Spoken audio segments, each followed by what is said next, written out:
أعوذ بالله من الشيطان الرجيم بسم الله الرحمن الرحيم والصلاة والسلام على أشرف المرسلين سيدنا Muhammad وعلى آله وصحبه أجمعين.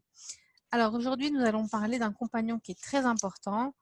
Il s'appelle Abdullah ibn al-Abbas. Donc, comme son nom l'indique, Ibn al-Abbas, ça veut dire le fils de. Et donc lui c'est le fils de al-Abbas.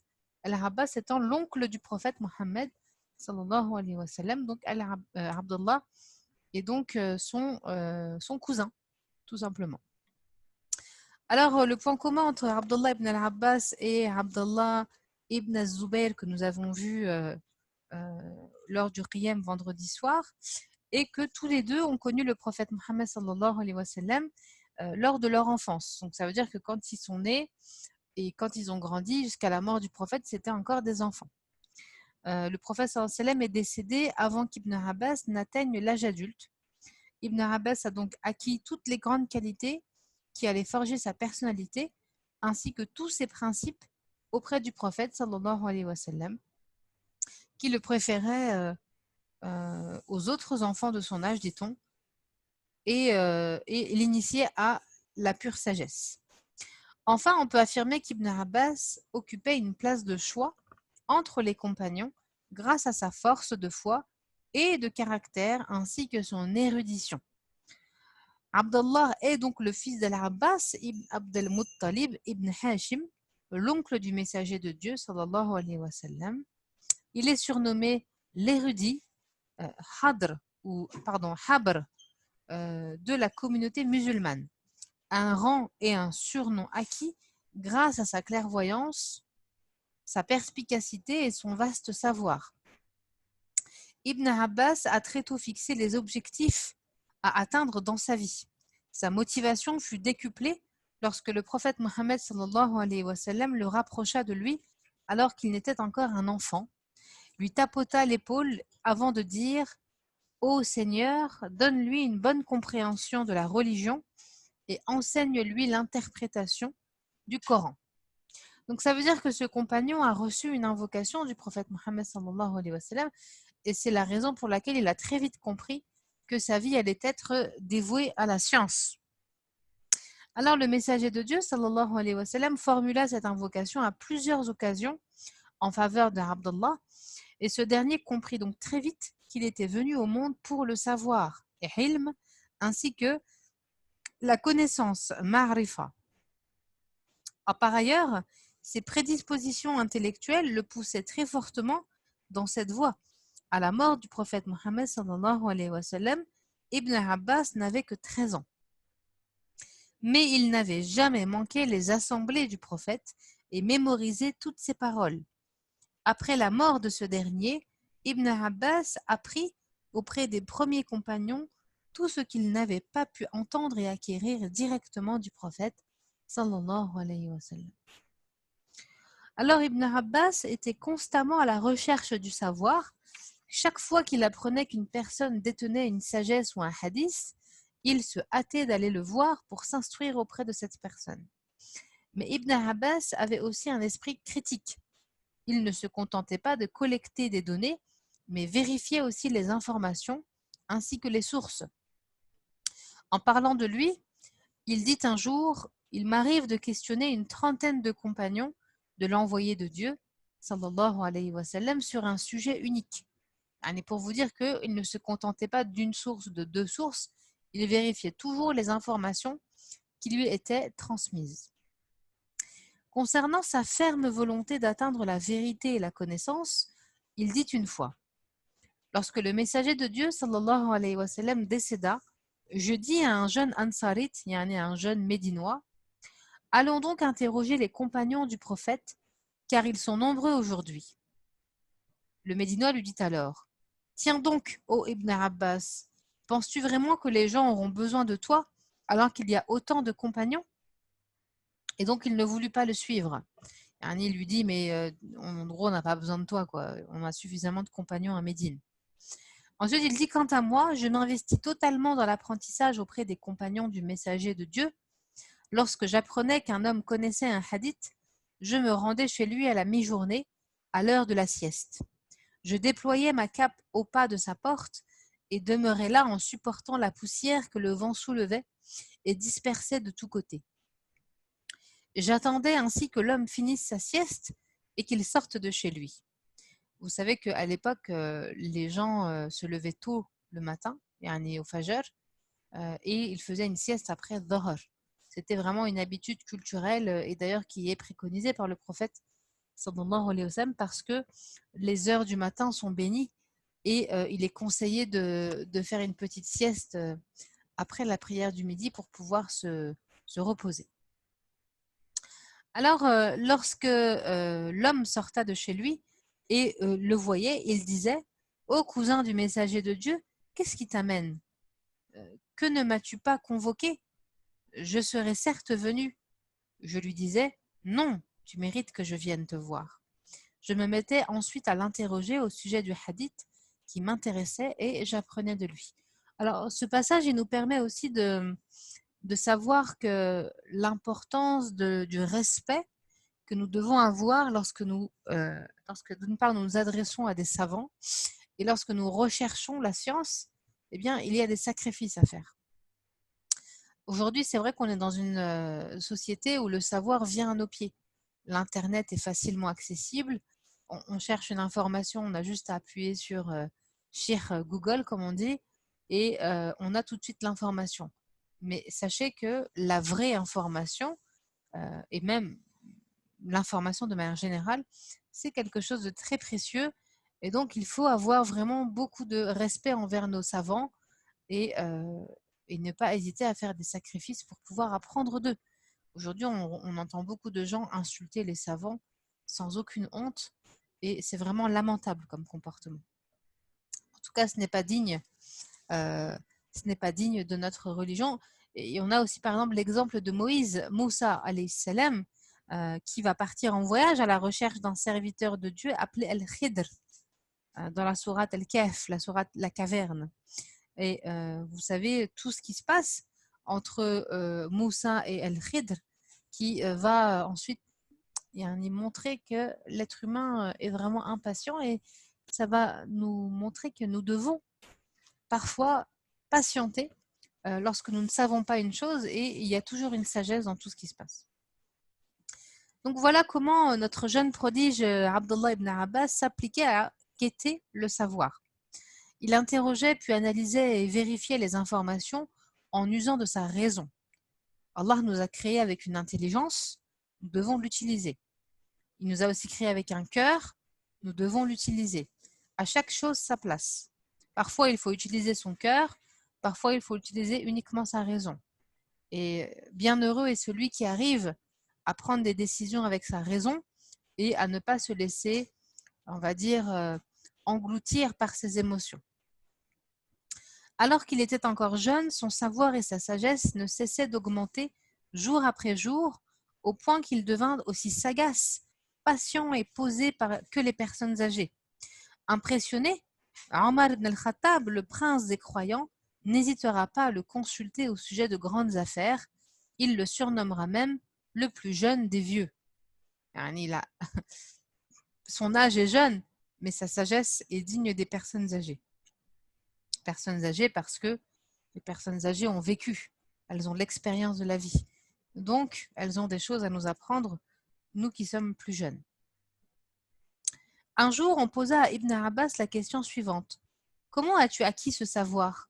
Il répondit, avec une langue qui ne cesse d'interroger et un cœur avisé. C'est donc grâce à ces multiples questions que son esprit critique, sa modestie et sa douceur qu'Ibn Abbas est devenu le savant de cette communauté. Sa'ad ibn Abi Waqqas radiallahu anhu le décrit ainsi. Ibn Abbas était incomparable dans sa compréhension des textes, dans son intelligence, son érudition et son indulgence. J'ai vu Omar le consulter sur des sujets importants alors qu'ils étaient entourés des muhajirines ayant combattu à Badr. Lorsque Ibn Abbas s'exprimait, Omar adoptait son avis. Et donc, il faut savoir que ce compagnon était vraiment un érudit dans énormément de sujets, dans le domaine du hadith, dans également le jugement. C'est lui qui connaissait le mieux les jugements émis par Abu Bakr, par Omar et par Othman. Il était également compétent dans l'interprétation juridique. Ibn Abbas aussi surpassait tout le monde dans la poésie, dans la langue arabe, dans l'exégèse du Coran, dans le calcul et les successions. Il enseignait une matière différente chaque jour. Il consacrait une journée pour le droit, une autre pour l'exégèse, une autre pour les batailles de l'islam, el-Marazi, une autre pour la poésie, une autre pour l'histoire des Arabes, etc., etc. À chaque fois qu'un savant débattait avec lui, il repartait soumis à sa position. Et à chaque fois qu'une personne lui posait une question, la personne trouvait une réponse à coup sûr. Masha'Allah. Alors, il va être aussi nommé Ibn Abbas par Ali pour être gouverneur de la ville de Bassora. Et un jour, un homme de la cité le décrit en ces termes. Ibn Abbas fait 3 choses et on évite 3 autres. La première chose est qu'il prend en otage les cœurs lorsqu'il s'exprime. La seconde est qu'il écoute attentivement les gens lorsqu'ils s'adressent à lui. La troisième est qu'il propose toujours la solution la moins contraignante en cas de litige. Par ailleurs, il évite la polémique, s'abstient de fréquenter les dépravés et se garde de faire ce qui l'obligerait à s'excuser. La diversité de son savoir et la largesse de ses connaissances émerveillaient tout le monde. Il était un savant érudit dans toutes les sciences, l'exégèse, l'interprétation du Coran, le droit, l'histoire, la langue arabe et les littératures arabes. L'un de ses amis et contemporains rapporte ceci. J'ai vu Ibn Abbas dans une assemblée qui aurait pu être une source de gloire pour tous les Qurayshites. J'ai vu les gens se réunir une fois devant la porte de sa maison, au point d'obstruer toute la rue. Personne ne pouvait rentrer ni sortir.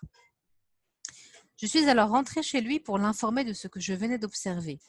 Il me dit « Prépare-moi de quoi faire mes ablutions. » Il fit donc ses ablutions, s'assit et me dit « Sors dehors et appelle tous ceux qui souhaitent poser des questions au sujet de l'interprétation du Coran. » Je sortis pour les faire entrer.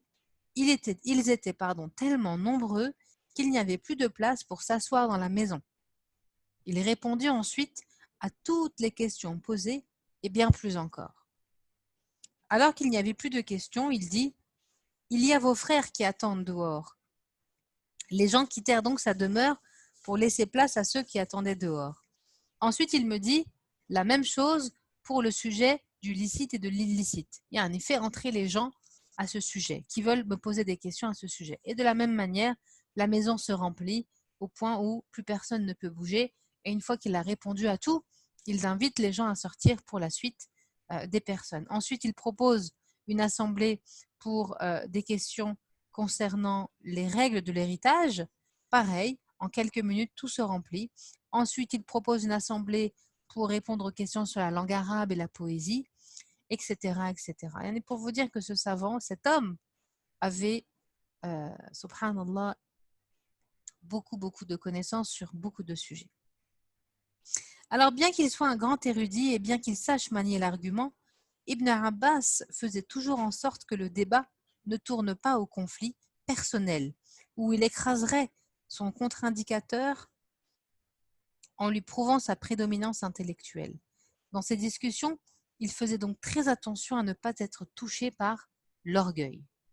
L'orgueil étant un fléau, l'orgueil étant le premier des crimes, le premier des péchés, touché par Iblis, en ne voulant pas se prosterner devant Adam, lorsque Allah subhanahu wa ta'ala créa Adam, le premier des hommes, le premier péché était donc l'orgueil. Et c'est un péché qui touche tous les êtres humains. Alors attention à cela, car Allah dit « Si vous avez le moindre atome d'orgueil, vous n'entrerez pas au paradis. » Donc ça veut dire qu'il faut lutter constamment contre cela. Alors avec sa logique tranchante et juste, il arrivait même à terrasser plus d'une fois les Kharijites. Alors les Kharijites, c'est qui? Les Kharijites, c'est une secte. Au début, c'est un groupe politique qui est né à la suite de la bataille de Siffin entre Ali et Muawiyah et qui a causé cette secte beaucoup de tort aux musulmans. C'est notamment un membre de cette secte qui a tué Ali en le poignardant lorsqu'il était dans la mosquée en train de prier. Et donc, on rapporte qu'une fois, l'imam Ali lui confia la mission de débattre avec un grand groupe de kharijites. Le débat fut sensationnel et Ibn Abbas marqua les esprits par sa façon d'orienter la discussion et de dérouler ses arguments. Nous allons rapporter ici une partie de ce long débat. Alors Ibn Abbas leur dit « Que reprochez-vous à Ali ?» Les kharijites répondirent « Nous lui reprochons 3 choses. La première, c'est qu'il a laissé des hommes juger dans une question liée à la religion, alors que Dieu a dit « Seul Dieu a le pouvoir de décider ». Ça, c'est dans la sourate 6, verset 57. La deuxième chose qu'il lui reproche, c'est qu'il a combattu ses ennemis, donc Muawiyah et ses hommes, sans faire de captifs ni d'obtenir de butin. Or, s'ils sont mécréants, leurs biens leur sont licites pour les croyants, et s'ils sont considérés comme musulmans, cela implique l'interdiction de les combattre. Et donc, pour les kharijites, la position de Ali est ambiguë et inacceptable. Parce que vous avez bien vu que dans les deux côtés, en gros, il a des torts, quoi. Et la troisième chose, c'est qu'il a accepté, lors de l'arbitrage, donc entre Ali et Muawiyah, de perdre son titre de prince des croyants sur demande de ses ennemis. Or, s'il n'est plus le prince des croyants, alors il ne peut être que le prince des mécréants. Alors, vous voyez comment les kharijites ont une lecture très rigoriste, très fermée, très simple et très dure de la religion. Et donc, Ibn Abbas va ensuite prendre la parole pour réfuter leurs allégations. Il va leur dire « Quant au fait qu'il a laissé à des hommes la possibilité de juger dans une affaire liée à la religion de Dieu, quel mal y a-t-il en cela? Le Coran pourtant dit « Ô vous qui croyez, ne tuez pas de gibier quand vous êtes en état de sacralisation. Quiconque en tuera volontairement devra envoyer en offrande au temple sacré une bête en bétail ayant la même valeur que le gibier tué, selon l'estimation des 2 personnes intègres parmi vous. » C'est la sourate 5, verset 95. Par Dieu, dites-moi honnêtement, n'est-il pas plus important et urgent de laisser à des hommes la possibilité d'apporter leurs estimations, leurs jugements, pour éviter l'effusion du sang entre les musulmans, que de les laisser estimer et juger la valeur d'un lapin qui vaut 1 dirham? Leurs chefs des kharijites furent pris de balbutiements sous l'effet de cette logique ironique et implacable. L'érudit de la communauté musulmane, donc Abdullah ibn Abbas, continuait en disant « Vous prétendez qu'il a mené un combat sans faire de captif ni prendre de butin. Mais qui voulez-vous qu'il prenne en captivité? Aïcha, l'épouse du messager de Dieu et la mère des croyantes, radiyallahu anha? Souhaitez-vous vraiment qu'il prenne ses biens en guise de butin? » Les kharijites présents furent alors submergés par la honte et commencèrent à cacher leur visage avec leurs mains. Ibn Abbas aborda alors le 3e point en disant « Quant à prétendre qu'il a renoncé au titre de prince des croyants afin que l'arbitrage puisse avoir lieu, je vous invite à observer l'attitude du messager de Dieu sallallahu alayhi wa sallam à Al-Hudaybiyah. Lorsque ce dernier commença à dicter les termes de l'accord entre lui et les Qurayshites, il dit au scribe « Écris, voici ce qu'a convenu Mohammed, le messager de Dieu. » L'émissaire Qurayshites lui rétorqua alors « Par Dieu, si nous étions convaincus que tu es le messager de Dieu, nous ne t'aurions jamais empêché de te rendre au sanctuaire et nous ne t'aurions jamais combattu. Écris plutôt « Voici ce qu'a convenu Mohammed, fils de Abdullah. » et non en fait le titre de messager de Dieu, etc. Le prophète sallallahu alayhi wa sallam dit alors « Par Dieu, je suis certes le messager de Dieu, même si vous continuez à crier au mensonge. » Il se tourna ensuite vers le scribe et lui dit « Écris ce qu'il souhaite. Écris, voici ce qu'a convenu Mohammed, fils de Abdullah. » Et donc la discussion entre Ibn Abbas et ce groupe important de kharijites garda ce rythme admirable et spectaculaire. À la fin du débat, près de 20 000 d'entre eux étaient convaincus du bien fondé des propos d'Ibn Abbas et ces derniers décidèrent alors de mettre fin à leur hostilité à l'égard de l'imam Ali. Masha'Allah. Alors Ibn Abbas ne se distinguait pas des autres uniquement par sa grande érudition, il avait aussi un noble comportement imposé par la connaissance. Le savoir se manifestait ainsi à travers son comportement et sa morale. Notre compagnon possédait toutes les vertus des plus grands érudits et était un modèle de générosité. Celle-ci se manifestait en lui aussi bien lorsqu'il partageait ses biens que lorsqu'il diffusait le savoir. Ses contemporains disaient « Il n'y a pas une maison où vous pourrez trouver autant de nourriture, de boissons, de fruits et de savoir que celle de Ibn Abbas. » Notre compagnon aussi avait un cœur très pur et une âme saine. Il ne se laissait jamais envahir par la rancœur.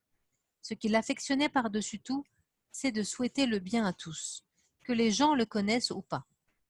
Il disait « Il m'arrive de lire un verset du Coran et de souhaiter que tout le monde sache autant que moi au sujet de son sens. Il m'arrive aussi d'apprendre qu'un gouverneur musulman a jugé avec équité. Lorsqu'une telle nouvelle arrive à mes oreilles, je m'en réjouis tellement que je me mets à invoquer Dieu en sa faveur alors qu'il ne m'a rien demandé. Il m'arrive même de me réjouir en apprenant que la pluie est tombée dans telle contrée de l'État musulman. Pourtant, je sais que je n'ai pas de bétail à faire paître dans la région concernée. » Et c'est pour vous dire à quel point il est généreux et à quel point il est sensible, ce compagnon. Enfin, on va terminer sur ces quelques mots. Ibn Abbas était aussi un fervent serviteur de Dieu. Il jeûnait la journée et priait la nuit. Les larmes coulaient souvent de ses yeux lorsqu'il se sentait devant Dieu en prière ou lorsqu'il lisait le Coran. Avec le temps, ces larmes avaient même laissé des traces sur ses joues. Lorsqu'il lisait un verset porteur de réprimande et de menaces, ou un verset rappelant la mort ou la résurrection, il éclatait en sanglots. En parallèle, Ibn Abbas était un homme courageux, honnête et sage. Ses positions sur le différend d'opposants Ali et Muawiyah démontraient d'ailleurs toute sa clairvoyance et son habileté. Notre compagnon préférait la paix à la guerre, la douceur à la violence, la persuasion à la coercition. Il avait fait tout ce qui était en son pouvoir pour empêcher Al-Hussein, le fils de Ali, donc le petit-fils du prophète, de partir en Irak pour combattre Ziyad, qui est le frère de Muawiyah, et combattre aussi Yazid, le fils de Muawiyah. Il s'était même accroché à lui pour l'empêcher de partir, mais en vain. Lorsqu'il apprit par la suite qu'il était tombé en martyr, Al-Hussein, il fut affligé par la tristesse et s'enferma chez lui. Partout où un conflit éclatait entre deux musulmans, Ibn Abbas était toujours présent pour orienter les croyants vers la paix, l'entente et la douceur. Si au début il prit part aux hostilités à côté de Ali et contre Muawiyah, c'est parce que le combat était nécessaire à ce moment-là. En effet, il s'agissait au début de réprimer un mouvement de dissidence représentant un réel danger pour la religion et l'unité de la communauté musulmane. Enfin, la vie d'Ibn Abbas sera donc marquée par le savoir, par la sagesse et la piété. À 71 ans, il décédera, il répondra à l'appel de Dieu et sera enterré à At-Taïf. Lorsqu'il sera en train d'être enterré, les portes du ciel s'ouvriront pour l'accueillir. Allah dit, dans le verset 27 à 30 de la sourate 90, « Quant à toi, ô âme apaisée, retourne auprès de ton Seigneur, satisfaite et agréée. Sois désormais du nombre de mes serviteurs et sois la bienvenue dans mon paradis. » Qu'Allah soit satisfait de Abdallah ibn al-Abbas radiyallahu anhu. Barakallahu fikum pour votre écoute.